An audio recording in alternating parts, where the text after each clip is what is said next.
మరి ఒకసారి ఉదయకాల సమయం కూడి ఉన్నటువంటి ప్రియులైన మీ అందరికీ మన ప్రభువును మన రక్షకునైన యేసుక్రీస్తు వారి నామములో శుభములు వందనాలు తెలియపరుస్తున్నాను. డిసెంబర్ మాసమంతా ఒక ఆనంద మాసంగా ప్రపంచ దేశాల్లో ఉన్న ప్రతి ఒక్కరు కూడా సెలబ్రేట్ చేసుకుంటున్నారు. ఒక వ్యక్తి పుట్టినరోజు ఒక కుటుంబంలో జరుపుకుంటారు. ఒక అధికారి పుట్టినరోజు వారి ప్రాంతంలో జరుపుకుంటారు. కానీ ప్రపంచంలో ఒకే ఒక వ్యక్తి పుట్టినరోజు కుల మతాలకు అతీతంగా ప్రపంచ దేశాల్లో ఉన్న ప్రతి దేశంలోనూ జరుపుకునే ఒక సెలబ్రేషన్ పండుగ ఉన్నదంటే అది క్రిస్మస్ మాత్రమే. ఏ గొప్ప నాయకుడైనా కావచ్చు, ఆ దేశంలో ప్రజలు మాత్రమే జరుపుకుంటారు. కానీ ఒకే ఒక నాయకుడు ప్రపంచ ప్రజలు జరుపుకుంటూ ఆనందంగా చేసుకుంటారు. పుట్టినరోజు అనేది జనరల్గా ఒక దినానికి మాత్రమే పరిమితం చేసుకుని ఆ ఒక్కరోజే సెలబ్రేట్ చేసుకుంటారు. కానీ యేసుక్రీస్తు పుట్టినరోజు అనేది ఒక దినం కాదు, ఒక సీజన్. ఆ సీజన్ అమెరికా దేశంలో అయితే డిసెంబర్ మాసం అంతా కూడా జరుపుకుంటారు. కొన్ని దేశాల్లో అయితే నవంబర్ నుండే స్టార్ట్ అవుతుంది.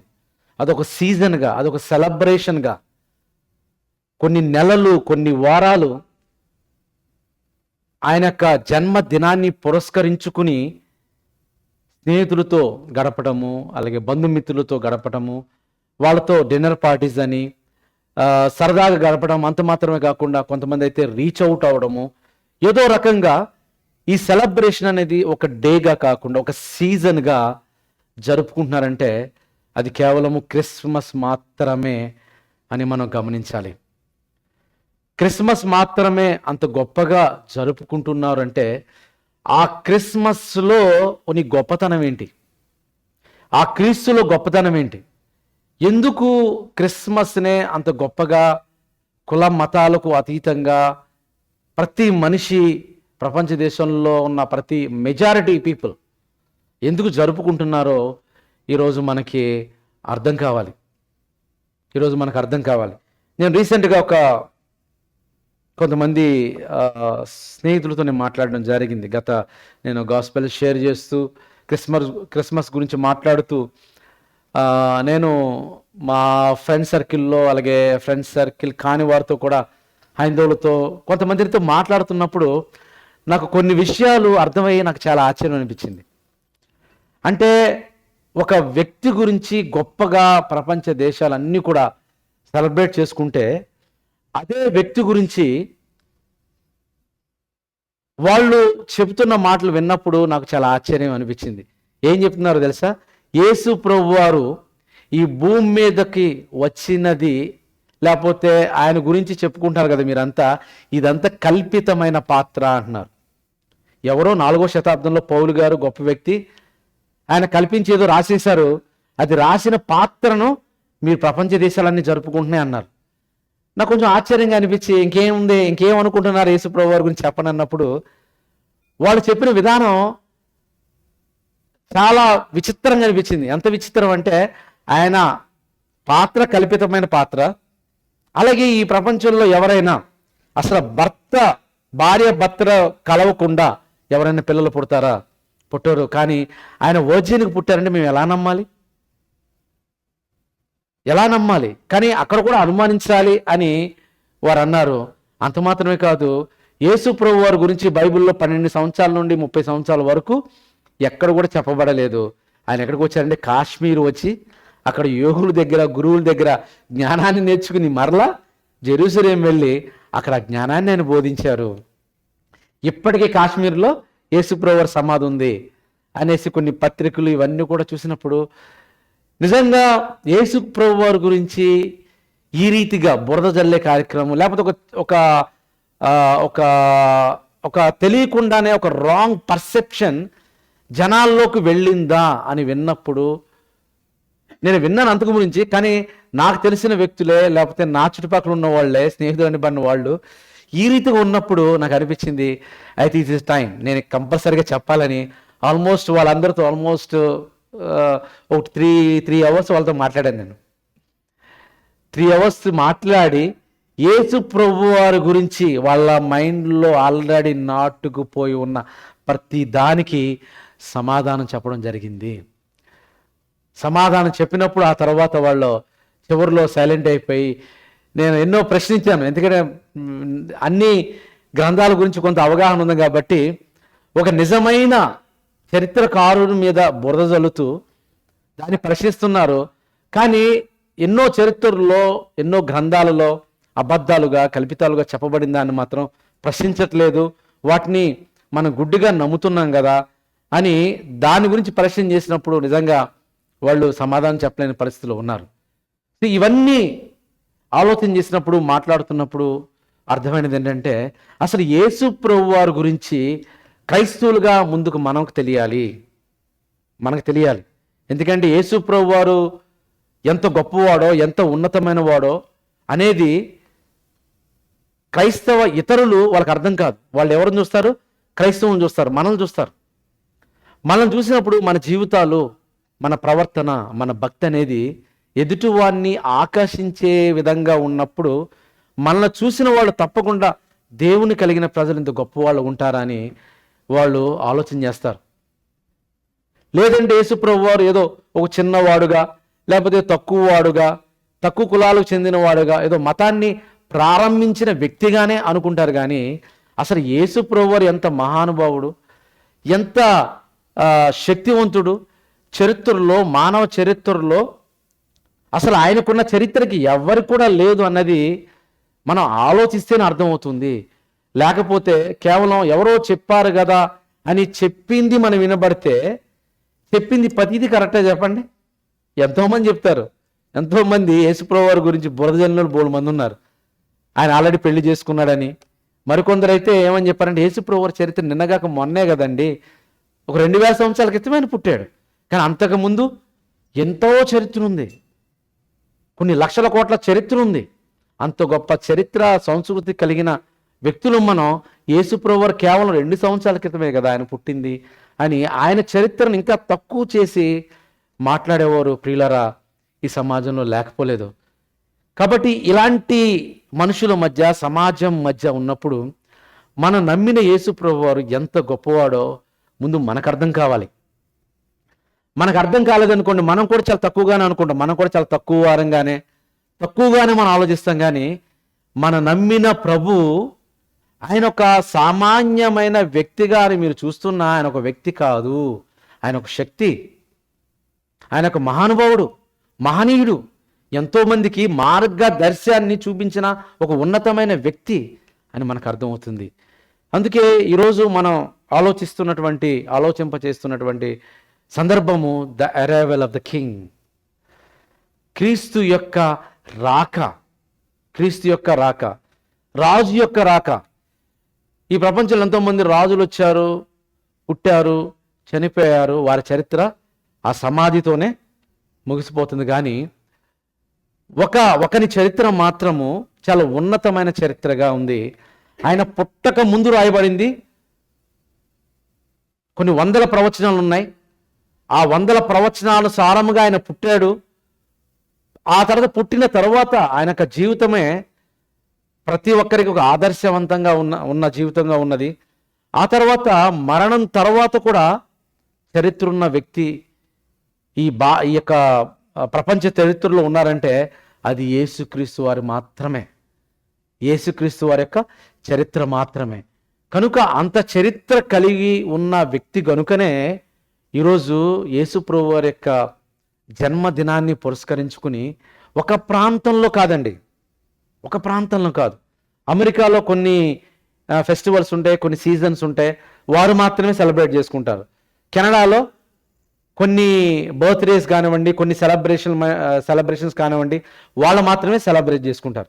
భారతదేశంలో మనకున్న సంస్కృతి సాంప్రదాయాల ప్రకారము మనం మాత్రం కొన్ని మన దేశంలో మాత్రమే సెలబ్రేట్ చేసుకుంటాం. కానీ ప్రపంచ దేశాల్లో సెలబ్రేట్ చేసుకునేది ఒక అకేషన్, ఒక ఫెస్టివల్ ఉందంటే అది క్రిస్మస్ మాత్రమే. ఎందుకు సంతోషంగా, ఆనందంగా క్రీస్తు పుట్టుకను ఒక సెలబ్రేషన్గా, ఒక రోజుగా కాకుండా ఒక సీజన్గా కొన్ని నెలలు నెలలు వారాలు కొన్ని దినాలు ఆయన గురించి ఆయన సంబరాల్ని అంబరాలను అంటేట్టుగా చేసుకుంటున్నారు. ఒక క్రిస్మస్ అనేది ఒక ఒక పదం ఉంది, కానీ ఎన్ని క్రిస్మస్లు ఉన్నాయి చెప్పండి? పిల్లల క్రిస్మస్ అంటారు, women Christmas, employee Christmas, birthday Christmas, children Christmas, ఇలా చెప్పుకుంటూ పోతే ఎంతోమంది రకరకాల క్రిస్మస్ సెలబ్రేషన్స్ వాళ్ళందరూ ఆనందంగా సంతోషంగా జరుపుకుంటున్నారు. అందులో తప్పులేదు, సంతోషంగా ఉండటం ఆరోగ్యానికి మంచిది కాబట్టి సంతోషంగానే ఉండాలి.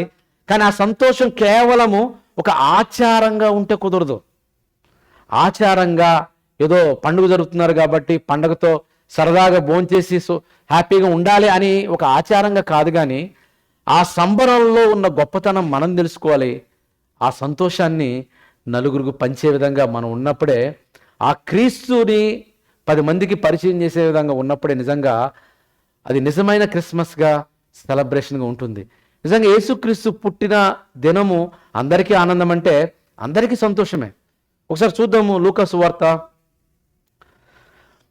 2వ అధ్యాయము 9 నుండి 11 వచనాలు చూస్తే క్రీస్తు వారి యొక్క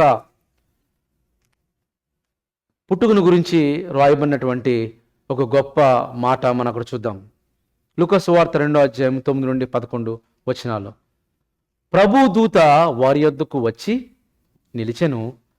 ప్రభు మహిమ వారి చుట్టూ ప్రకాశించినందున వారు మిక్కిలి భయపడిరి. 2000 సంవత్సరాల క్రితము క్రీస్తు జననం జరిగిన సందర్భాన్ని పురస్కరించుకుని ఒక దేవదూత వచ్చి అక్కడ మాట్లాడుతున్న సందర్భం ఇది. అయితే ఆ దూత భయపడకుడి, ఇదిగో ప్రజలందరికీ కలగబో మహా సంతోషకరమైన శుభవర్తమానము మీకు తెలియజేయుచున్నాను. ఒక దూత వచ్చి మాట్లాడుతుంది ఒకనాటి మరి గొల్లలతో. ఏమని మాట్లాడుతారు చూడండి. ప్రజలందరికీ, ఏ ప్రజలు? భారతదేశంలో ఉన్న ప్రజల, అమెరికా దేశంలో ఉన్న ప్రజల, కెనడా దేశంలో ఉన్న ప్రజల, మెక్సికో దేశంలో ఉన్న ప్రజల, చైనా దేశంలో ఉన్న ప్రజల, ప్రజలందరికంటే ఈ భూమి మీద పుట్టిన ప్రతి మనిషికి, ప్రతి దేశంలో ఉన్న ప్రజలందరికీ కలుగబోవు మహా సంతోషకరమైన శుభవర్తమానము నేను మీకు తెలియజేస్తున్నాను. నిజంగా శుభవర్తమానం అంటేనే గుడ్ న్యూస్. కానీ ఇక్కడ చూస్తే శుభవర్తమానానికి ఇంక కొన్ని 2 రకాలైన పదాలు అడ్జెక్టివ్ యాడ్ చేశారు. సంతోషకరమైన శుభవర్తమానం, ఇంకో పదం కూడా ఏర్పాటు చేయబడింది చూడండి. మహా సంతోషకరమైన శుభవర్తమానం. శుభవర్తమానం అంటేనే గుడ్ న్యూస్, కానీ దానికి ఇంకో 2 యాడ్ చేసి మహా సంతోషకరమైన శుభవర్తమానము మీకు తెలియజేస్తున్నాను. మీకు నేను తెలియజేస్తున్నాను. దూతలు, పరలోకం నుండి వచ్చిన దూతలు ప్రజలకు తెలియజేస్తున్నారు. ఇంతకీ ఆ సంతోషకరమైన శుభవర్తమానం ఎవరికి? మీకు మాత్రమేనా? మీకు మాత్రమే కాదు, ఈ భూమి మీద ఉన్న ప్రజలందరికీ ఒక మంచి శుభవర్తమానము. ఏమిటి ఆ శుభవర్తమానం అంటే 11వ వచనంలో, దావీదు పట్టణమందు నేడు రక్షకుడు మీ కొరకు పుట్టి ఉన్నాడు. ఆయన ప్రభు అయిన క్రీస్తు. దావీదు పట్టణమందు నేడు రక్షకుడు సేవియర్ ఎవరి కోసం పుట్టి ఉన్నాడు? మీకోసం ప్రపంచంలో ఉన్న ప్రజలందరి కోసం పుట్టి ఉన్నాడు. ఆయన పుడితే మాకెందుకు ఆనందం అనుకుంటున్నారా? ఆయన మీ రక్షకుడు. ఈ భూమి మీద ఎంతోమంది వచ్చి మనుషుల్ని శిక్షించారు. రాజులనే వాళ్ళు వచ్చి మనుషుల్ని శిక్షించారు, భక్షించారు, చంపేశారు. కానీ ఒక రాజు వస్తున్నాడు, ఆయన మిమ్మల్ని రక్షిస్తాడు. మీ రక్షకుడు, మీకోసం పుట్టిన వ్యక్తి. మన కోసం పుట్టిన వ్యక్తి ఎవరు ఉన్నారండి ఈ ప్రపంచంలో? ఎవరున్నారా? నీకోసం పుట్టానంటారు చాలామంది కదా. నువ్వంటే నాకు చాలా ఇష్టం, నువ్వు లేకపోతే నేను లేను, నువ్వు చచ్చిపోతే నేను చచ్చిపోతానంటారు. ఎవరైనా చచ్చిపోయారు అనుకోండి పొరపాటున, భర్త కానీ భార్య కానీ 2 సంవత్సరాలు 3 సంవత్సరాలు 5 సంవత్సరాలు మెదలుకుని ఉంటారు. ఆ తర్వాత మళ్ళా పెళ్లి చేసుకుంటారు. మాటలే కదా అని కోటలు దాటినట్టుగా చెప్తారు తప్ప నిజంగా మన కోసం పుట్టి మనల్ని ప్రేమించే వాళ్ళు ఈ ప్రపంచంలో ఎవరున్నారంటే అది యేసు ప్రభువారు మాత్రమే. తండ్రి అయిన దేవుడు మనల్ని ప్రేమించి తన కుమారుని ఈ లోకానికి పంపించి మీ కొరకు రక్షకుడి పుట్టి ఉన్నాడు. దేవుడిచ్చే గొప్ప బహుమానం, మానవుల కోసం దేవుడిచ్చే గొప్ప బహుమానం యేసు ప్రభువారు. ఒకసారి ఒక భర్త తన భార్యకు క్రిస్మస్ గిఫ్ట్గా నాకేమిస్తామని తన భార్య ఒక గిఫ్ట్ అడిగితే, సరే అడుగుతూ ఉంది కదా అని ఒకరోజు తను ఒక గిఫ్ట్ ఇచ్చాడు, డైమండ్ రింగ్. ఆ తర్వాత ఆ విషయం తన స్నేహితుడు తెలిసింది. ఎవరైతే గిఫ్ట్ ఇచ్చాడో తన స్నేహితుడు తెలిసి, ఏంటి నీ భార్యకు మంచి గిఫ్ట్ ఇచ్చావంట కదా, క్రిస్మస్ గిఫ్ట్ డైమండ్ రింగ్ అన్నప్పుడు అతను అన్నాడంట కదా, అతను మాట్లాడుతూ అంటున్న సందర్భంలో, అతను నీ భార్యకు నిన్ను అడిగింది డైమండ్ రింగ్ కాదు కదా, రేస్ కార్ అడిగింది, అది చాలా కాస్ట్లీ, నువ్వు అది ఇవ్వకుండా ఏంటి డైమండ్ రింగ్ ఇచ్చావు అని అన్నప్పుడు ఆ భర్త అన్నాడంట, ఫ్రెండ్, డైమండ్ రింగ్ అయితే నేను డూప్లికేట్ ఇవ్వగలను కానీ రేస్ కార్ అయితే ఎక్కడి నుండి డూప్లికేట్ తీసుకురాగలను అన్నాడంట. అంటే డూప్లికేట్ గిఫ్ట్ అయితే ఇవ్వచ్చు తప్ప ఒరిజినల్గా గిఫ్ట్ అనేది ఎవరు ఇవ్వలేరు. కానీ దేవుడు, మన తండ్రి అయిన దేవుడు, ద రియల్ గిఫ్ట్ మానవాళికి ఇవ్వబడింది ఏంటంటే యేసు ప్రభువారు మన కోసం ఆయన పుట్టాడు, మన కోసం ఆయన ఈ లోకానికి వచ్చాడు. ఆయన చరిత్ర అనేది పుంకాలుగా రాయడానికి ప్రారంభిస్తే, యోహాను సువార్తలో ఉంటుంది కదా, ఆయన చేసిన అద్భుతాలు రాయడానికి ప్రారంభిస్తే భూలోకమైనను సరిపోదని తోచుచున్నదని యోహాను గారు అంటారు. అంటే ఆయనకు ఆశ్చర్య కార్యాలు గ్రంథం చేస్తేనే సరిపోకపోతే, నిజంగా ఆయన చరిత్ర రాయాలంటే ఈ భూలోకం సరిపోతుందండి? సరిపోదు. అలాంటి చరిత్రకారుని పట్టుకుని ఈరోజు ఆయన మీద బురద చల్లాలి అని ఏదో ఎవరో చెప్పిన మాటలు, కల్పించిన మాటలు, ఆ కథలు అనేసి వినేసి అదే నిజం అనుకునే భ్రమలోనికి వెళితే పరిస్థితి ఏంటి? నా స్నేహితులతో మాట్లాడుతూ నేను ఒక మాట చెప్పాను, మీరు విన్న ప్రతిదీ కూడా నిజమైన కరెక్టే అని అనుకుంటున్నారా? కొందరైతే మేము దేవుణ్ణి నమ్మని అన్నారు, నేను ఏ దేవుణ్ణి నమ్మని అన్నారు. అప్పుడు నేను వాళ్ళతో అన్నాను, సరే నువ్వు దేవుణ్ణి నమ్మవు, ఇప్పుడు చనిపోయిన తర్వాత ఇదిగో దేవుడు ఉన్నాడంటే నీ పరిస్థితి ఏంటి అన్నాను. దేవుడు లేడు అనుకోండి, పర్లేదు, బతికిపోయాడు. ఒకవేళ దేవుడు ఉంటే నీ పరిస్థితి ఏంటి? నువ్వేమైనా కరెక్ట్ చేసుకోగలవా? కాబట్టి బతుకున్నప్పుడు దేవుడు ఉన్నాడని నమ్మడం వల్ల, ఒకవేళ చనిపోయిన తర్వాత లేకపోయినా పర్లేదు, ఒకవేళ ఉంటే నీ పరిస్థితి ఏంటన్నప్పుడు ఆలోచించారు.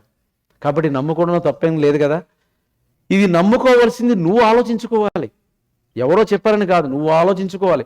నువ్వు నమ్మేది కరెక్టా కాదా అని నిన్ను నువ్వు పరిశీలన చేసుకోవాలి. చెప్పబడిన ప్రతి మాట గుడ్డోళ్ళా నమ్ముకుంటూ వెళ్ళిపోతే నువ్వు ఎక్కడికి వెళ్ళిపోతావు చెప్పు? ఈ భూమి మీద బ్రతకడానికైతే మనం ప్రతి దాని గురించి ఆలోచిస్తాం కదా. తినే తిండి గురించి ఆలోచిస్తాము, కట్టే బట్ట గురించి ఆలోచిస్తాము, కట్టే ఇల్లు గురించి ఆలోచిస్తాము, చదువుల గురించి ఆలోచిస్తాము, ఉద్యోగాల గురించి ఆలోచిస్తాము, పిల్లల గురించి ఆలోచిస్తాము. కానీ నీ బ్రతుకు గురించి నువ్వు ఆలోచించవా? చనిపోతే నీ పరిస్థితిని నువ్వు ఆలోచించవా? కనుక అన్బయాసుడుగా క్రీస్తును ఆలోచించండి. ఒకవేళ నువ్వు నమ్మినా నమ్మకపోయినా ఆయనకే నష్టం లేదు, బతిమలాడవలసిన అవసరం లేదు. బాబు మీరు దేవుణ్ణి నమ్ముకొని, ప్రభుని నమ్ముకొని అని నేనేం బతిమలాడి చెప్పడం లేదు. It's your choice. నిజంగా సత్యాన్ని మీరు తెలుసుకోవాలంటే అన్బయాస్డ్గా మీరు ఆలోచించండి, అప్పుడే మీకు అర్థమవుతుందని చెప్పి వదిలేశాను.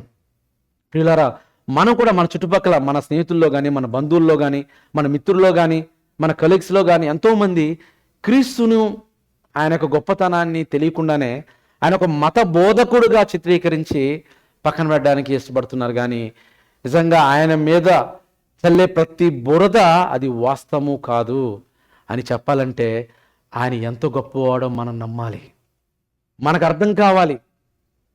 ఆయన గురించి ఎవరు చెప్తారు చెప్పండి? ఎవరు చెప్తారు? ఎవరు చెప్పాలి? మీరే కదా, నేనే కదా. ఆయనే చెప్పుకుంటారు చెప్పండి.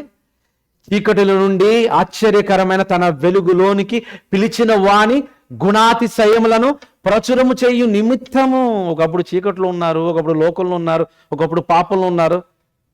ఆ చీకట్లో నుండి ఆశ్చర్యకరమైన వెలుగులోనికి పిలిచాడు. ఎందుకని? వాని గుణ అతిశయములను ప్రచురము చెయ్యు నిమిత్తము ఏర్పరచబడిన వంశము, రాజులైన యాజక సమూహము, దేవుని సొత్తు, దేవుని ప్రజలైన మీరున్నారు. నేను మీకు ఇచ్చాను ఆ బాధ్యత, నేను మీకు ఇచ్చాను, మనకిచ్చాను అన్నప్పుడు నిజంగా మన జీవితము ద్వారా, మన మాటల ద్వారా, మన క్రియల ద్వారా క్రీస్తుని ఈ లోకంలో గొప్పగా ఆయన్ను మహిమపరచాలి. ఆయన మహిమ ఎలా వస్తుంది? మీ నుండే వస్తుంది, మీ నుండే వస్తుంది. నా జీవితం నుండి, మన మాటల నుండి, మన బ్రతుకుల నుండి, మన చేష్టల నుండి ఆయన మహింపరచబడతాడు. కానీ ఆయనే మహింపరచుకోడండి. మన జీవితాలు అంత గొప్పగా ఆయన కోసం నిలబడాలి. అలా నిలబడిన వ్యక్తులు ప్రారంభపు శతాబ్దంలో ఉన్నారు. ఆయన గొప్పదానాన్ని తెలుసుకున్న వాళ్ళు ఉన్నారు. యేసుక్రీస్తు యొక్క పుట్టుక సామాన్యమైన పుట్టుక కాదు. ఆయన పుట్టుక కొన్ని వందల ప్రవచనాలతో ఆయన జన్మించారు. సుమారు 400 ప్రవచనాల వరకు ఆయన గురించి రాయబడింది. ప్రారంభంలో ఆదికాండం 3వ అధ్యాయంలో ఆయన గురించి కనబడుతుంది. తెలుసు కదండి, ఆదాము అవ్వను ఒక దగ్గర ఏదైనా వనంలో పెట్టారు.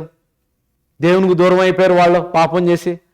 అప్పుడు అపవాది తెలివిగా ఒకనాటి జనాంగాన్ని, ఆదాము అవ్వను కుటుంబాన్ని తప్పిదోవ పట్టినప్పుడు అప్పుడు దేవుడు చెప్తూ ఉంటాడు కదా, ఏమని చెప్పి, నీ సంతానముకును నీకును స్త్రీ సంతానమునకు వైరము కలుగ చేసేదను. స్త్రీ సంతానం అంటే ఎవరనుకున్నారు? యేసు ప్రభువారు వైరం కలగ చేసేదను. నువ్వేం చేస్తావు? మడిమి మీద నువ్వు కరుస్తావు, ఆయన నిన్ను తల్ల మీద కొడతాడు అని ప్రవచనం అప్పుడు రాయబడింది. అంటే ప్రారంభంలో అపవాది చిచ్చు పెట్టి మనుషులను దూరం చేస్తే దేవుడు అప్పటి నుండి యేసు ప్రభువారిని గురించి చెబుతూ కొన్ని వందల ప్రవచనాలు బైబిల్లో రాయబడి ఉన్నాయండి. కాబట్టి యేసుక్రీస్తు జననం అనేది నిన్నగాక మొన్న వచ్చినది కాదు, ఆయన అంతకు ముందే ఉన్నవాడు. అందుగురించి the arrival of the king అని చెప్పడం జరిగింది. క్రీస్తు యొక్క రాక, క్రీస్తు యొక్క పుట్టుక అనేది సడన్గా జరిగింది కాదు. కొన్ని వందల ప్రవచనాలు సారంగా ఆయన ఈ లోకంలో పుట్టాడు. అందులో కొన్ని ప్రవచనాలు మనం అందరికి తెలిసిన ప్రవచనాలు, మనకు తెలుసు. కొన్ని విషయాలు నేను చూద్దాము. The promise of the king, ఆయన గురించి ఉన్నటువంటి ప్రాఫెసీస్ ఏంటి అని చూస్తే యెషయా గ్రంథము 9వ అధ్యాయము 6 నుండి 7 వచనాలు మనకు అందరికీ తెలిసిన వచన భాగాలే. మరలా నేను జ్ఞాపకం చేస్తాను. ఎలా అనగా మనకు శిశువు వినపడతలేదు, కొంచెం గట్టిగా చెప్తారా? పుట్టేను. ఇది రాయబడి ఆల్మోస్ట్ సుమారు క్రీస్తు పూర్వము 1000 years దాటిపోయింది అప్పటికే. అక్కడ ఏమని రాయబడింది? మనకి శిశువు పుట్టేనువా పుట్టునువా అంటే క్రీస్తు పుట్టక మునిపే ఏమని ఉన్నట్టు ఉంది? పుట్టేను అంటే పుట్టేశారు. మరి 2000 సంవత్సరాల క్రితమే కదా మనం పుట్టిందని మనం అనుకుంటున్నాం. మన యేసుప్రభువారు పుట్టింది 2000 సంవత్సరాల క్రితమే అని అనుకుంటే, దానికి ముందే 1000 years బ్యాక్ ఒక యెషయా, ఒక ప్రవక్త, ఆయన మాట్లాడుతున్నటువంటి మాటలు ఏంటంటే, ఎలయనగా మనకు శిశువు పుట్టేను, పాస్ట్ టెన్స్, మనకు కుమారుడు అనుగ్రహింపబడును కాదు బడెను. అంటే ప్రవచనం అంటే ఏం చేయాలి చెప్పండి? ప్రవచనం అంటే భవిష్యత్తు గురించి చెప్పాలి. కానీ ఈ ప్రవచనంలో భవిష్యత్తు గురించి చెప్తున్నారా, లేకపోతే ఆల్రెడీ జరిగిపోయింది చెబుతూ భవిష్యత్తు చెప్తున్నారా? జరిగిపోయింది చెబుతూ భవిష్యత్తు చెప్తున్నారు. చూడండి ఈ ప్రవచనంలో. ఈ ప్రవచనం ఎప్పుడు మనం చదివే ప్రవచనమే. చాలా సందర్భాల్లో ఏమని చదువుతూ ఉంటారు కొంతమంది, ఎలా అనగా మనకు శిశువు పుట్టును, మనకు కుమారుడు అనుగ్రహింపబడును అని చెబుతూ ఉంటారు. కాదండి, పాస్ట్ టెన్స్. అంటే 3500 సంవత్సరాల క్రితమే, 3000 సంవత్సరాల క్రితమే మనకు శిశువు పుట్టేశాడు. ఆయన ఎప్పుడో పుట్టాడు. 2000 సంవత్సరాల క్రితం ఆయన వచ్చినవాడు, పుట్టినవాడు కాదు. ఆయన చరిత్ర 2000 సంవత్సరాల క్రితం లేదనుకుంటున్నారు, కానీ అంతకు ముందు కూడా ఆయన చరిత్ర ఉంది. ఆయన చరిత్ర మనం ఆలోచించలేని చరిత్ర, మనకు అర్థం కాని చరిత్ర, ఉన్నతమైన చరిత్ర ఆయన చరిత్ర. ఎలా అనగా మన శిశువు పుట్టెను, మనకు కుమారుడు అనుగ్రహింపబడెను, ఆయన భుజముల మీద రాజ్యభారం ఉండును. ఆయన కింగ్, ఈజ్ ఎ కింగ్. ఆయన భుజముల మీద రాజ్యభారముండును. ఆశ్చర్యకరుడు, ఆలోచనకర్త, బలవంతుడైన దేవుడు, నిత్యుడగు తండ్రి, సమాధానకర్త యగు అధిపతి అని ఆయనకు పేరు పెట్టబడును. ఎంత అద్భుతంగా ఉందండి ప్రవచనం. ఆయన ప్రవచనానుసారంగా పుట్టిన ఒక కారణ జన్ముడు యేసుప్రభు వారు. ఎంతోమంది పుట్టారు, ఎంతోమంది వచ్చారు. వాళ్ళ పుట్టుకు ఈయన పుట్టుకు ఎంత తేడా ఉందంటే, ఈయన పుట్టుక కొన్ని వందల ప్రవచనానుసారంగా వచ్చింది. అందరూ కూడా మళ్ళీ తల్లిదండ్రులు గర్భాల గుండా వస్తే, ఈయన ఒక వర్జిన్ మరియా గర్భం గుండానే వచ్చారు.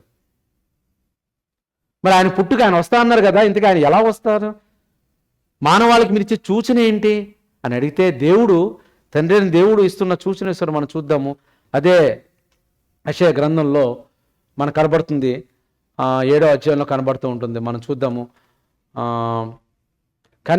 కన్యక గర్భవతి అయి కుమారుని కనును అనే ప్రవచనం చూడండి. 7వ అధ్యాయం 14 వచనం చూస్తారా? కాబట్టి ప్రభు తానే యొక్క సూచన మీకు చూపును, ఆలకించుడి. ప్రభు తానే ఈ ప్రపంచ ప్రజలకు, మానవాళికి ఒక సూచన చూపిస్తున్నాడంట. ఏంటి ఆ సూచన? అది కన్యక గర్భవతి అయి కుమారుని కని అతనికి ఇమ్మానుయేల్ అని పేరు పెట్టబడును. ఎంత అద్భుతంగా ఉందండి. ఈ భూమి మీద ఎంతో మంది ప్రజలు వస్తారు. ఉదాహరణకు ఫస్ట్ టైం ఒక వ్యక్తిని మనం కలవాలనుకున్నాం అనుకోండి, మన స్నేహితుడు ఎప్పుడు నుండో మనం మాట్లాడుతున్నాం, లేదా ఎలాగో ఒక వ్యక్తి మనకు పరిచయం అయ్యాడు, ఓ రోజు మన ఇంటికి రావాలనుకున్నాడు, వచ్చాడు, ఎయిర్పోర్ట్లో దిగాడు, మనం వెళ్ళి అతన్ని కలవాలనుకుంటున్నాం. ఫస్ట్ టైం అతను ఎవరో తెలియదు మనకి. అప్పుడు ఎలా కలుస్తుందని చెప్పండి? ఆయన ఫోన్ చేసి మనకి ఏం చెప్తుంటాడు? ఇదిగో నేను పలానా రెడ్ జాకెట్ వేసుకున్నాను, లేదా పలానా షూ వేసుకున్నాను, పలానా షర్ట్ వేసుకున్నాను, పలానా దగ్గర ఉన్నాను, కొన్ని సైన్స్ ఇస్తారు. ఎందుకని? లేకపోతే రెడ్ షర్ట్ వేసుకున్నాను అనుకోండి, అక్కడ 10 మంది రెడ్ షర్ట్ వేసుకుంటే ఎందుకు ఎవరిని కనిపెట్టాలి? మనం తెలియదు కదా. కొన్ని సూచనలు కావాలి ఆ వ్యక్తిని మనం కనిపెట్టాలంటే. అలాగే ఈ భూమి మీద ఎంతో మంది పుట్టారు, కానీ పుట్టిన ప్రతి ఒక్కరు కూడా దేవుడు పంపగా వచ్చిన వారని మీకు ఎలా అర్థమవుతుంది? ఆ అర్థం అవ్వాలంటే దేవుడు తానే ఒక సూచన మీకు చూపును. ఏంటి ఆ సూచన? ఇదిగో కన్యక గర్భాన్ని ధరించి ఒక కుమారుని కంటుంది. ఎందుకు తండ్రి అవసరం లేదు? కన్యకగానే ఎందుకు గర్భం ధరించాలి? ఈ భూమి మీద, ఈ ప్రపంచంలో తల్లిదండ్రులు కలయిక కాకుండా కన్యక గర్భాన పుట్టిన వాళ్ళు ఎవరైనా ఉన్నారా? ఎవరూ లేరు. టెస్ట్ ట్యూబ్ బేబీలు వచ్చినా ఏదొచ్చినా సరే కంపల్సరిగా తల్లిదండ్రుల నుండి వాళ్ళకి స్పర్మ్ కావాలి, వాళ్ళకి కణాలు కావాలి. అవన్నీ ఉంటేనే వాళ్ళు వస్తారు తప్ప లేకపోతే రాలేరు. కానీ ఒక యేసు జననం మాత్రమే ఎందుకు ప్రత్యేకమైనదంటే అసలు యేసు ప్రభు వారు అంతకు ముందు కూడా ఉన్నాడు, ఆత్మగా ఉన్నాడు. మనిషి అంటే ఏమనుకుంటున్నాం మనం? 2 అనుకుంటున్నాం, మనకు అందరికీ తెలుసు. ఒకటి కనబడే దేహము, 2 కనబడని దేహంలో ఉన్న ఆత్మ. కనబడే దేహము, అలాగే ఆ దేహంలో ఉన్న ఆత్మ, ఆ 2 కలిస్తేనే మనిషి, మానవుడు. మనకు తెలుసు, దేవుడైన యెహోవా నేల మట్టితో నరుని నిర్మించి ఒక మట్టి బొమ్మను చేసి, ఆ మట్టి బొమ్మ కళ్ళుంటాయి, కాళ్ళుంటాయి, కానీ అది వినదు, నడవదు, మాట్లాడదు. కానీ అందులో శక్తి కావాలంటే ఏం చేయాలి? దేవుడు తన ఆత్మను పెట్టాడు, జీవవాయును ఊదగా తన ఆత్మను పెట్టినప్పుడు నరుడు జీవాత్మ ఆయను, జీవించే ఆత్మ ఆయను, జీవుడయ్యాను. అంటే నరుడుగా బ్రతకాలంటే దేహం కావాలి, ఆత్మ కావాలి. ఇప్పుడు ఈ కన్యక మరియ గర్భాన పుట్టిన యేసు ప్రభువారు ఆయన ఆత్మగానే ముందుగా ఉన్నాడు. కాబట్టి ఆత్మగా ఉన్నప్పుడు ఆయన కావాల్సింది ఏంటి? దేహం కావాలి. దేహం ఎక్కడ వస్తుంది? తల్లి గర్భం ద్వారానే రావాలి.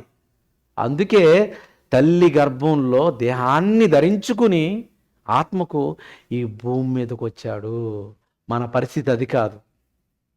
అందుకే ఆయన ఒక కన్యక గర్భాన జన్మించినట్టుగా మరి దేవుడు ప్రవచనాలు కొన్ని వేల సంవత్సరాల క్రితము ప్రవచించబడింది.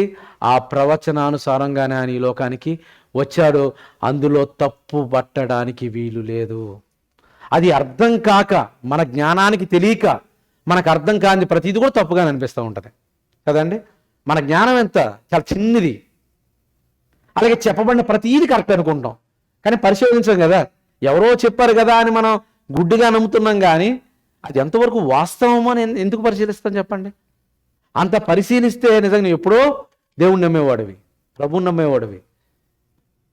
అంత పరిశోధన లేదు కనుకనే అలాంటి గొప్ప వ్యక్తి మీద బురద జల్లాలని చూసే ప్రజలున్న నేటి తరంలో పిల్లరా, యేసు ఎంత గొప్పవాడో, ఆయన జననం ఎంత గొప్పదో, ఆయన నమ్మిన మనం ఎంత గొప్పవారమో ఇవన్నీ మనకు అర్థమైతేనే దేవుని కోసం ఉన్నతంగా మనం బ్రతకగలం, దేవుని కోసం మనం ఉన్నతంగా జీవించగలం. కాబట్టి మొట్టమొదటిగా ఆయన యొక్క పుట్టినరోజు సందర్భంగా ఆయన యొక్క బర్త్డే సెలబ్రేషన్ గురించి ఆలోచన చేస్తాం. రెండవదిగా ఆయన బర్త్ అనేది, పుట్టుక అనేది ప్రవచనాసారముగా జరిగింది అని మనకు అర్థమైంది. మూడవదిగా అంత గొప్ప వ్యక్తి భూమి మీదకి వచ్చినప్పుడు అసలు మనుషుల యొక్క స్పందన ఎలా ఉన్నది, the response to the king. ఆయన ఈ లోకానికి వచ్చినప్పుడు అసలు మనుషుల్ని ఆయనకి బ్రహ్మరథం పెట్టారో చెప్పండి. ఒక ముఖ్యమంత్రి వస్తున్నారు, లేదా ఒక ప్రధానమంత్రి వస్తున్నారు, ఒక ప్రెసిడెంట్ వస్తున్నారంటే జనాలు ఏం చేస్తారు చెప్పండి. ఎంత రోడ్లన్నీ చాలా నీట్గా, ఒకవేళ బాగోకపోయినా సరే కొత్త రోడ్లు వేసేస్తారు. మంచిగా వాటిని అన్నింటిని కూడా ఎలాంటి ఇబ్బంది లేకుండా ముందుగానే సెక్యూరిటీని పెడతారు. చాలా జాగ్రత్తగా బ్రహ్మరథం పెట్టి దండలు, పూలమాలలు, శాలువాలు, అయ్యో బ్రహ్మరథం పెడతారు ఒక వ్యక్తి రాగానే. మరి యేసు ప్రభువు రాగానే బ్రహ్మరథం ఏమైనా పెట్టారండి? బ్రహ్మరథం ఏం పెట్టలేదు.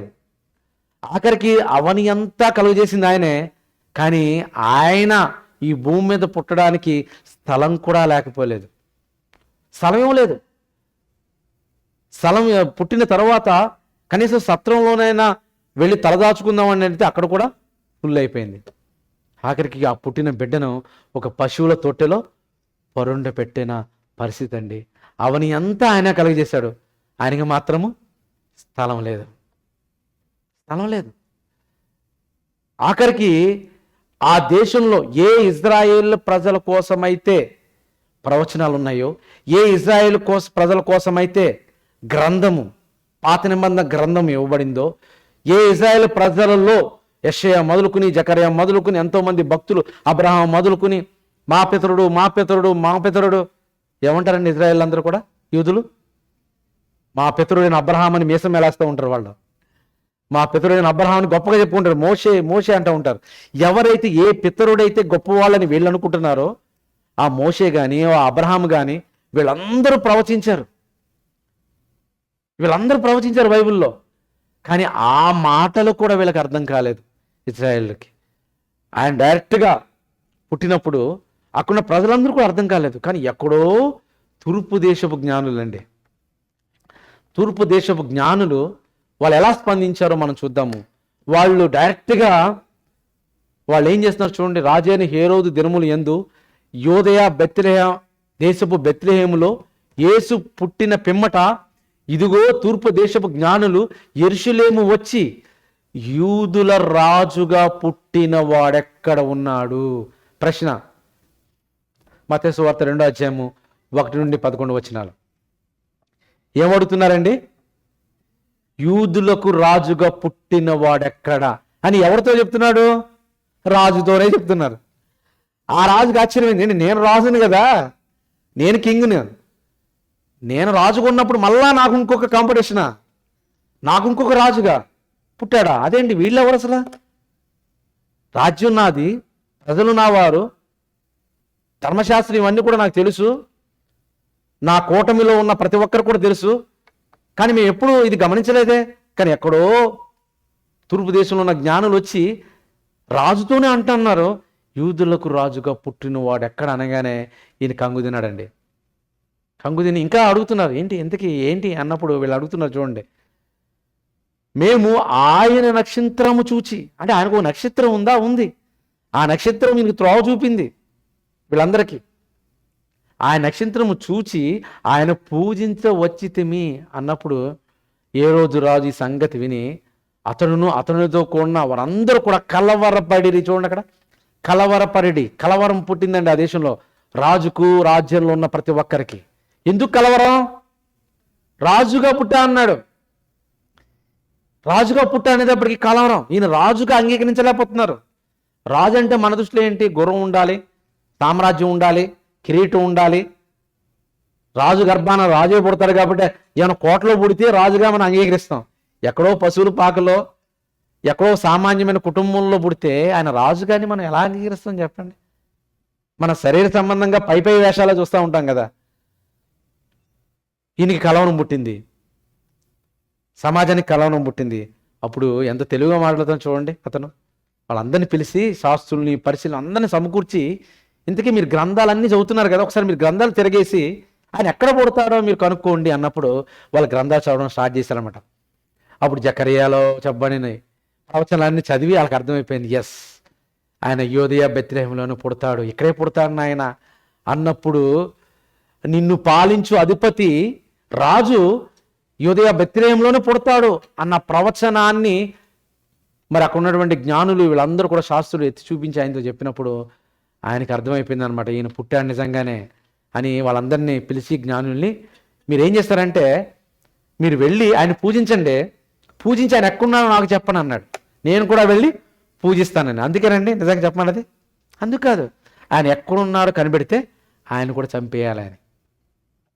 అప్పుడు వెంటనే ఈ జ్ఞానులు వెళ్ళి ఎక్కడికి వెళ్ళారు చూడండి. అక్కడ చూస్తే వీరు వెళ్ళి ఎక్కడికి వెళ్ళారు? వీళ్ళ జ్ఞానులు పశువుల పాకలోకి వెళ్ళారా?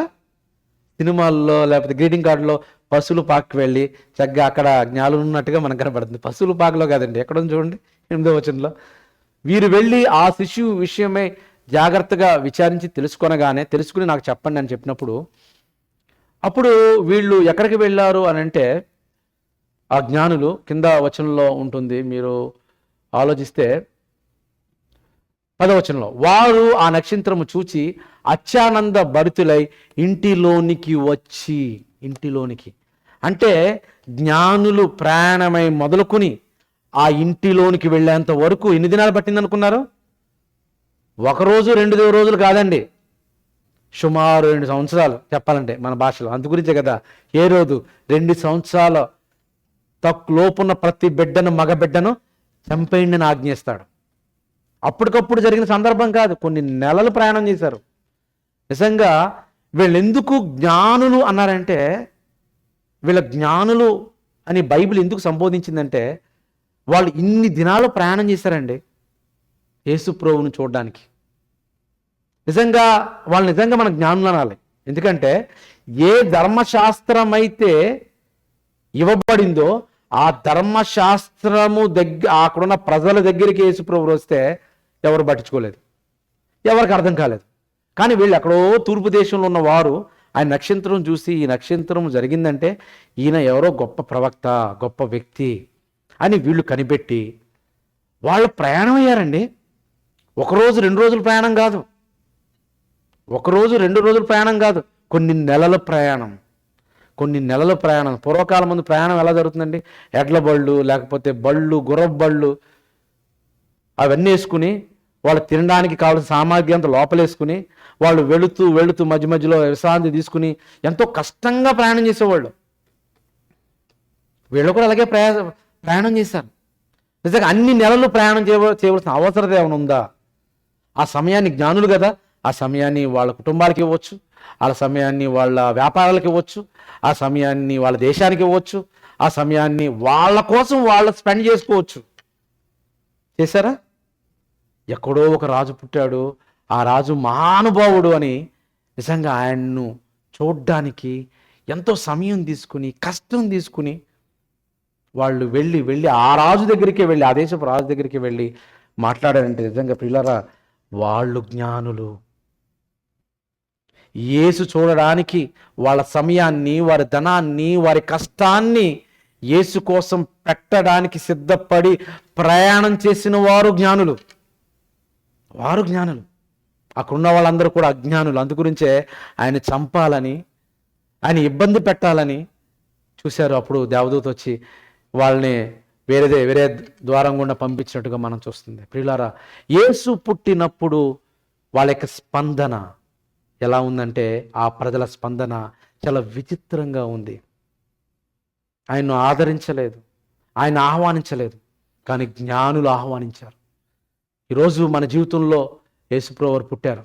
యేసును మనం అంగీకరించాం. నిజంగా మనం ఎలా ప్రయాణించాలి? జ్ఞానుల వలె ఉండాలి. జ్ఞానుల వలె ఉన్నాడు. ఇప్పుడు యేసుప్రభువు వారు ఎక్కడున్నారు చెప్పండి? శరీరంగా భూమి మీద లేరు, పరలోకంలో ఉన్నారు. ఆ పరలోకం వెళ్ళేంత వరకు మనం ప్రయాణం చేయాలి యేసు కొరకు. వాళ్ళు జ్ఞానులు, వాళ్ళు జ్ఞానులు.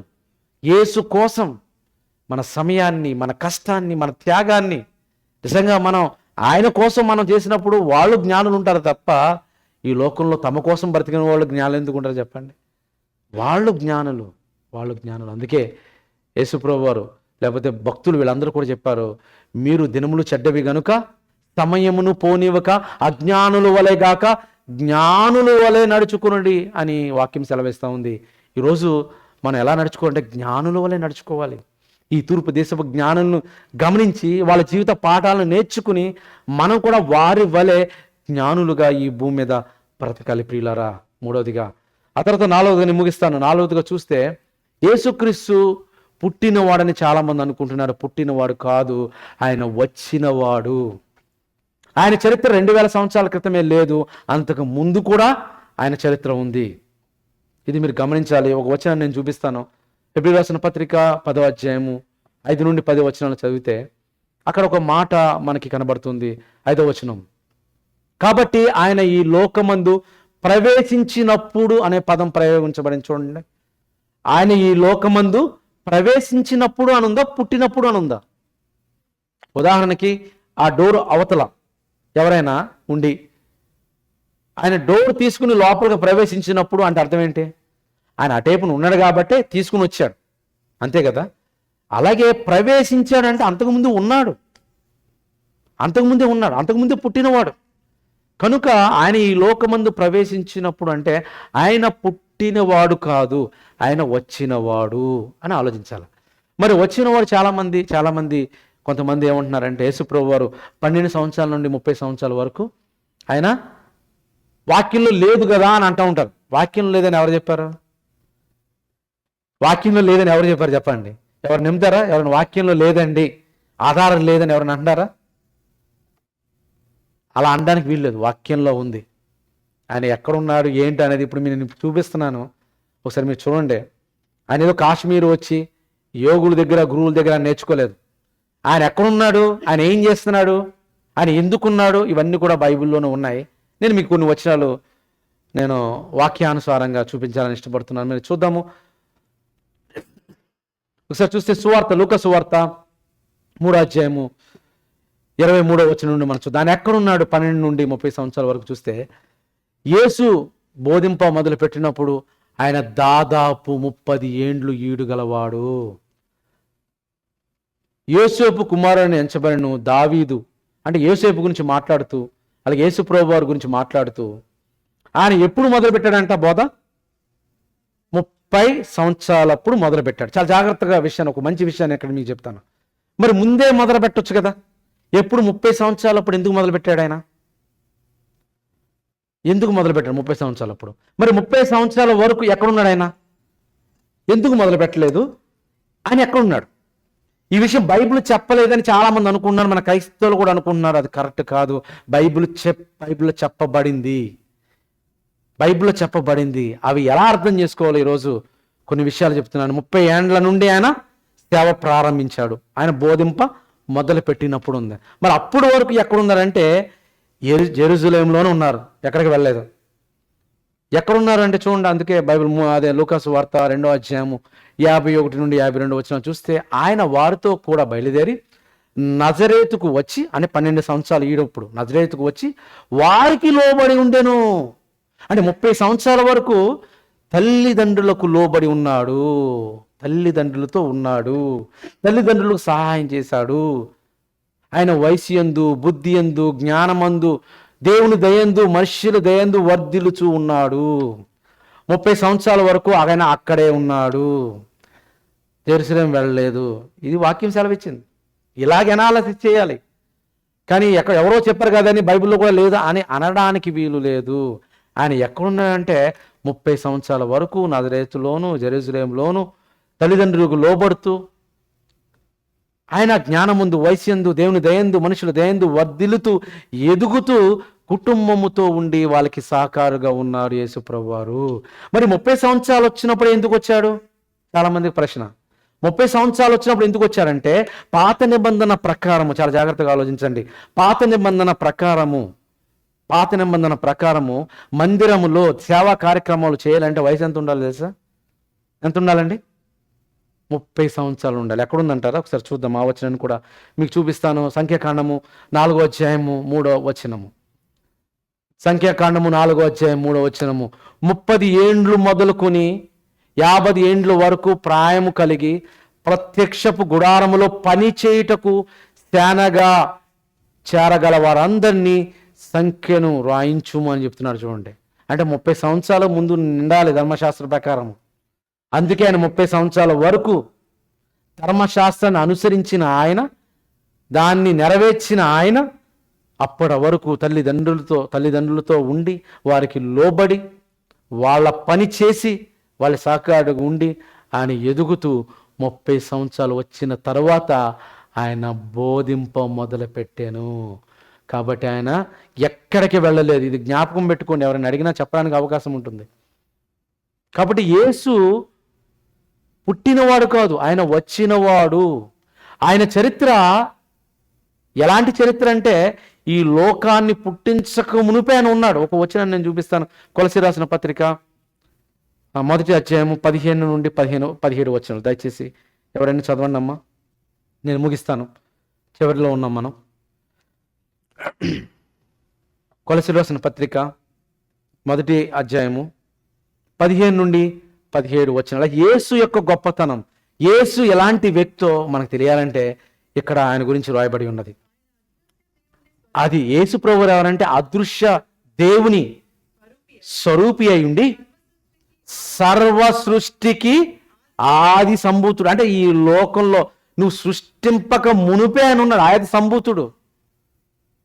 తర్వాత ఎలయనగా ఆకాశం ముందున్నవన్నీయు భూమి మీద ఉన్నవన్నీయు దృశ్యమైనవి కానీ అదృశ్యమైనవి కానీ, అవి సింహాసములైనను ప్రభుత్వములైనను ప్రధానులైనను అధికారములైనను సర్వమును ఆయన యందు సృజించబడెను. సర్వమును ఆయన ద్వారాను ఆయన బట్టియు సృజించబడెను. ఆయన అన్నిటికన్నా ముందుగా ఉన్నవాడు, ఆయనే సమస్తమునకు ఆధారభూతుడు. ఎంత అద్భుతంగా ఉందండి. యేసు ప్రభువు అంటే నిన్నగాక మొన్న వ్యక్తి వచ్చినవాడు అనుకోవద్దండి. సమస్తమునకు ఆధారభూతుడు, సృష్టికర్త. కలిగి ఉన్నది ఏది అని లేకుండా కలగలేదు. ఆకాశం అందేను, భూమి ఎందాను, భూమి కింద నేల ఎందాను, ప్రతి నామము యేసు నందు వంగాలి. ప్రతి ఒక్కరికి ఆయనే దిక్కు. ఆయన లేకపోతే ఈ ప్రకృతి లేదు, ఆయన లేకపోతే ఈ సృష్టి లేదు, ఆయన లేకపోతే మనమే లేము. ఆయన ఈ లోకానికి మానవుడిగా తను తాను తగ్గించుకుని ఈ లోకంలో మనలాంటి శరీరాన్ని ధరించుకుని మన కోసం వచ్చిన వ్యక్తి. ఆయన చరిత్ర తెలియక 2000 సంవత్సరాల క్రితమే కదా, అంతకుముందు చరిత్ర లేదు కదా అని చాలామంది అనుకుంటున్నారు. అంతకు ముందు కూడా ఆయనకు చరిత్ర ఉంది. ఇంకో చెప్పమంటారా? ఈ ప్రపంచంలో ఇంకోటి చెప్తాను చూడండి, ఈ ప్రపంచంలో ఏ తప్పు చేయకుండా బ్రతికిన వాడు ఈ భూమి మీద ఎవడైనా ఉన్నాడా? ఎవడూ లేడు, యేసు ప్రభువు వారు తప్ప. ఒకసారి వ్యభిచారం చేత పట్టబడిన స్త్రీని తీసుకుని వచ్చి యేసు ప్రభువు వారి దగ్గర అడుగుతున్నారు శాస్త్రులు పరిసయ్యులు. ఇదిగో ఏమా తప్పు చేసింది, తప్పు చేసిన వాడిని ఏం చేయాలి? ధర్మశాస్త్ర ప్రకారము రాళ్లతో కొట్టి చంపాలి. వీళ్ళు చాలా తెలివైన వాళ్ళు. రాళ్ళందరూ రెడీగా ఉన్నారు, తీసుకొచ్చారు. తీసుకుని వచ్చి నువ్వేం చెప్తావు తీర్పు చెప్పు నాయనా అన్నారు. ఒకవేళ రాళ్లతో కొట్టి చంపకుండా విడిచిపెట్టేస్తే ఏమని చెప్తామని, ఈయన ధర్మశాస్త్రం వ్యతిరేకంగా ఆయన బ్రతుకుతున్నాడు, ఈయన్ని కొట్టి చంపాలి అనేసి ఈయన మీద నింద పెడదామని యేసుప్రభువు దగ్గర తీసుకొచ్చినప్పుడు ఆయన ఒక మాట అన్నాడు. ఏమన్నాడో తెలుసా? మరి నిజంగా వ్యభిచారం చేసి ఇద్దరు దొరకాలి కదా, అయ్యగారిని డబ్బు పెట్టి ఇలా వదిలేసినట్టుకున్నారు. పాపం ఆ స్త్రీని మాత్రమే తీసుకొచ్చారు. ఆ స్త్రీని తీసుకొచ్చినప్పుడు అప్పుడు యేసుప్రభువు అంటున్నారు, వాళ్ళందరూ అక్కడ నిలబడి ఉన్నారు. ఏం చెప్తాడా, ఈయన ధర్మశాస్త్రం వ్యతిరేకిస్తాడా, ఈయన్ని మీద నిందలేద్దామని అందరూ కూడా రాళ్లతో ఉన్నప్పుడు ఆయన ఒక మాట అంటాడు, అయితే మీలో తప్పు చేయని వాడు మొదట రాళ్ళు వేయండి అన్నప్పుడు ఆయన నేల మీద ఏమో రాయిచుండేను అని ఉంటుంది. అందరు వెళ్ళిపోయారండి. ఎందుకంటే ప్రతి ఒక్కరు తప్పు చేసిన వాడే. ఈ భూమి మీద మీరు ఏ చరిత్ర అయినా తీసుకోండి, ఏ వ్యక్తి గురించి అయినా మీరు ఆలోచించండి, ఏ గొప్ప వ్యక్తి గురించి ఆలోచించండి, వారి చరిత్ర చదివితే నేర చరిత్రనో ఏదో తప్పు చేసిన చరిత్రనో మీకు కనబడుతూ ఉంటుంది. కానీ యేసు ప్రభువు వారి చరిత్రే నాలో పాపం ఉన్నదని మీలో ఎవడు నిరూపించగలడని ఒకనాటి సమాజానికి ఛాలెంజ్ చేశాడు. ఆయన చెప్పాడు, ఎవ్వరు కూడా అసలు ఈయనలో తప్పు ఉన్నది అని నిరూపించడానికి ప్రయత్నం చేశారు కానీ నిరూపించలేదు. ఆఖరికి పిలాతు రాజు దగ్గరకు ఉన్నప్పుడు ఆయన వీళ్ళ సాక్ష్యాలు, అబద్ధ సాక్ష్యాలు విన్న తర్వాత ఆయన ఏమంటాడు తెలుసా, అసలు ఈ నీతిమంతుడి మీద ఏ దోషము కూడా కనబట్టలేదని సాక్ష్యం ఇచ్చాడు రాజుగారు కూడా సాక్ష్యం ఇచ్చారు.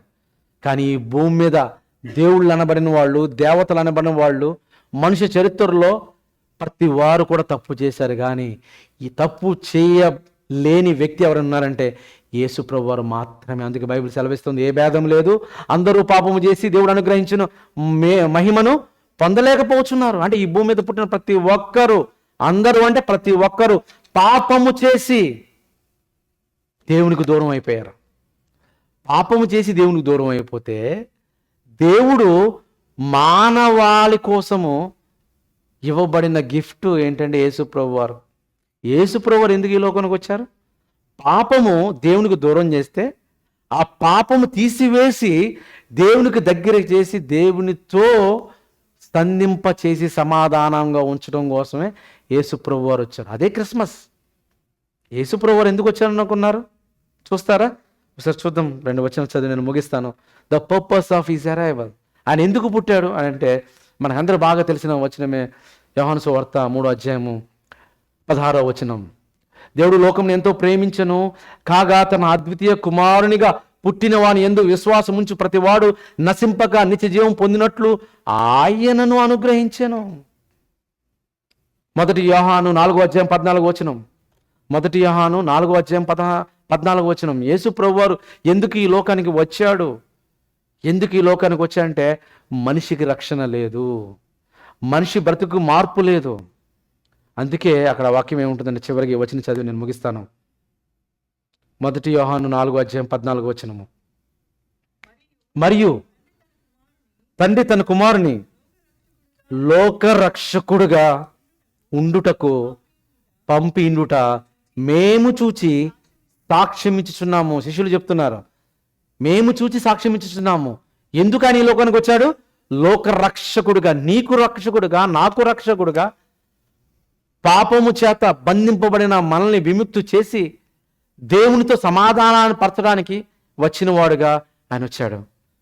మరి ఆయన వచ్చిన వాణ్ణి ఎంతమంది మీ హృదయంలో మీరు స్వీకరిస్తున్నారు? మీ జీవితంలో ఎంతవరకు ఆయనను అనుసరించి బ్రతుకుతున్నారు? పుట్టినరోజు అంటే సంబరాలు జరుపుకుంటున్నారు, స్కిట్లు వేసుకుంటున్నారు, క్యారలు జరుపుకుంటున్నారు, ఆనందంగా ఏదో కార్యక్రమాలు జరుపుకుంటున్నారు. అంతవరకు ఉంటే ఉపయోగం లేదండి. అవన్నీ బైబిల్లో చెప్పబడినవి. ఎక్కడ ఉందని చెప్పండి? క్రిస్మస్ ట్రీ కనబడదు, క్రిస్మస్ తాత కనబడదు, క్యారల్స్ కనబడవు. ఇవన్నీ ఏదో మన సరదాగా జరుపుకున్న ఒక తప్పులేదు, జరుపుకోండి, ఆనందంగా ఉండండి. కానీ అది కేవలము ఒక శరీర సంబంధమైన కార్యక్రమాల కోసం జరుపుకొని వదిలేస్తే ఉపయోగం లేదు. క్రీస్తును పరిచయం చేయండి. కొంతమంది హృదయాల్లో క్రీస్తును పుట్టే విధంగా మీ వంతుగా మీరు చేయండి. మన వంతుగా మనం చేసినప్పుడే నిజమైన క్రిస్మస్. అప్పుడు జరుపుకోవాలి. కనుక యేసు ప్రభువారు పుట్టారని సంతోషపడడమే కాదు, కానీ ఆయన పుట్టినందుకు ఆనందపడుతూ అనేక మంది జీవితాల్లో పుట్టించే విధంగా మనం చేస్తే అప్పుడు ఆనందం. ఒక పాపి విషయమై పరలోకమందు ఆయన ఆనందం, బహు సంతోషం, అది పండగ. అలా చేయడానికే మనం అందరం కూడా ఉండాలి. అదే నిజమైన క్రిస్మస్. ఆ రీతిగా ఉండడానికి దేవుడు మనందరికీ తన శక్తిని, కృపను అనుగ్రహించిన గాక. అందరూ కూడా లేచి నిలబడదాం, ప్రార్థన చేసుకుందాం.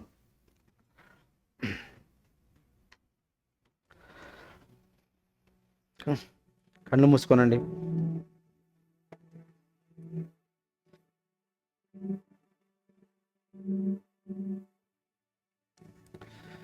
క్రీస్తు పుట్టుకను, ఆయన యొక్క గొప్ప శక్తిని గమనించిన మనము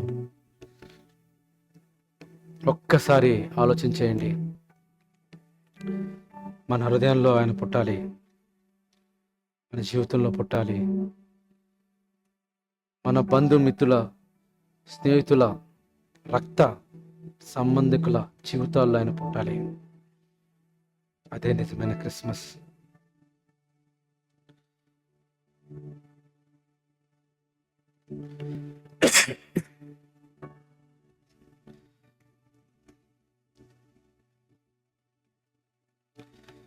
దేవా, నీ ఘనమైన నామానికి స్తోత్రాలు చెల్లిస్తున్నాం. ఇప్పటి వరకు నీ వాక్యాన్ని, అందులో గొప్పతనాన్ని మేము తెలుసుకున్నాం తండ్రి. ఆయన మా హృదయం అనే సింహాసనం మీద ఆశీర్వదం ఉండి మా జీవితాన్ని ఏలాలి. ఎక్కడో జీవించేవాడును నేను కాదు, నా కోసం ప్రాణం పెట్టి తిరిగి లేచిన క్రీస్తు కొరకే అనే విధంగా ప్రభా మేము బ్రతకాలి. ప్రభా, ఈరోజు ప్రపంచవ్యాప్తంగా క్రిస్మస్ సంబరాలను గొప్పగా జరుపుకుంటున్నారు తండ్రి. అందరి బట్టి స్తోత్రాలు చెల్లిస్తున్నాం నాయనా. శరీర సంబంధంగా జరుపుకున్నట్టు కాదు కానీ అంతర్యాన్ని గమనించి ప్రభువా క్రీస్తు చూపిన మార్గంలో మేము జీవించాలి. జ్ఞానులు ఏ రీతికైతే క్రీస్తు కొరకే ప్రయాణం చేశారో, క్రైస్తవులుగా మేము అందరం పరలోకమున్న మా క్రీస్తు కొరకు ఈ భూమి మీదే మా జీవిత యాత్రను ఓపికగా పరిగెత్తుకుని నేను ప్రయాణం చేయాలి. అలాంటి శక్తిని అందరికీ దయచేయని ప్రార్థన చేస్తున్నాను. యేసుప్రభువు వారి చరిత్ర ఘనమైన చరిత్ర, ఉన్నతమైన చరిత్ర, దివ్యమైన చరిత్ర, ఈ లోకంలో ఎవ్వరికి లేని చరిత్ర. కలిగి ఉన్నదేది ఆయన లేకుండా కలుగలేదు. సమస్తానికి ఆధారభూతుడు ఆయనే, ఈ లోకానికి దిక్కు అని ప్రతి ఒక్కరికి అర్థం అవ్వాలి. దిక్కులు పిక్కడించేలా ప్రతి ఒక్కరూ వారి జీవితాల్లో క్రీస్తు గొప్పతనాన్ని తెలుసుకోవాలి తండ్రి. ఆయన సామాన్యుడు అనుకుంటున్నారు కానీ సామంతులు మొదలుకుని సామాన్యుల వరకు ప్రతి ఒక్కరకు ఆయనే శిరస్సు, ఆయనే ప్రభు. యేసుక్రీస్తు అందరికీ ప్రభు అని ప్రతి ఒక్కరి జీవితంలో ప్రతి ఒక్కరూ గుర్తించే భాగ్యం దయచేయని ప్రార్థన చేస్తున్నాను. సమస్తాన్ని బట్టి మీకు స్తోత్రాలు చెల్లిస్తున్నాను తండ్రి. విన్న వాక్యాన్ని మా హృదయంలో ఫలింపచేసి మీరు మాత్రమే మహిమ పొందమని మా ప్రభును మా రక్షకుని యేసుక్రీస్తు వారి నామములో ఈ ప్రార్థన అడుగుచున్నాను తండ్రి.